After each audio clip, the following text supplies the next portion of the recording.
Man, how short am I? A blind woman just told me I'm short.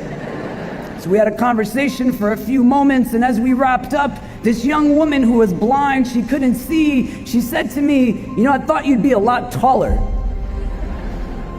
I said, "What?"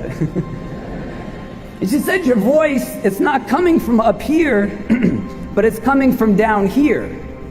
And I said, "Oh." And one of my students who was with me, he said, "Isn't that remarkable? She's blind and she could tell how short you are." She didn't need eyes to see. Do you understand? And sometimes we take the most simplistic level of understanding because all we're seeing is what it is that we see, but we're not getting to the depth of certain realities. How you see people is not indicative of who they are. But how you see people will tell you a lot about yourself. And if you perceive somebody solely through the way that they dress, the color of their skin, whether they have a certain accent or not, the fundamental question you have to ask yourself is, why do you see it that way?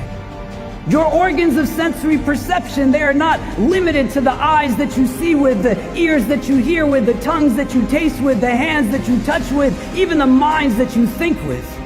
But you have a primary organ of cognition that will synthesize all of this information as it goes into you in various ways. If you don't know why it's processing in the way that it is, it's just going to regurgitate the same challenges that we see day in and day out. You get what I'm saying? Our deepest strengths are not when we are apart, but only when we come together in ways that we uniquely can. And this is imperative to be able to reflect upon now, because in your work, you will have full opportunity to decide who it is that you will serve and who it is that you will not serve. And you have to ask yourself today, what will somebody need to look like for me to not be there for them? What color of skin will they need to have? What will the texture of their hair need to be? What part of the world will they need to come from so that my education, my training, my skills will not be used for their benefit? What allows for the perpetration of hate and bigotry in this world? Because for certain battles to be won, those battles have to take place in the first place. But so many more of us who have the ability to do something about it, but we simply sit back and do nothing. Don't hold back what it is that you have the unique ability to offer. That's the kind of goodness you want to be able to harness. Today, make an affirmation that your growth as you move forward on every tomorrow that you see will not be by understanding the other only through preconceived ideas and notions, but you will learn the stories of those that are different from you by actually being with them.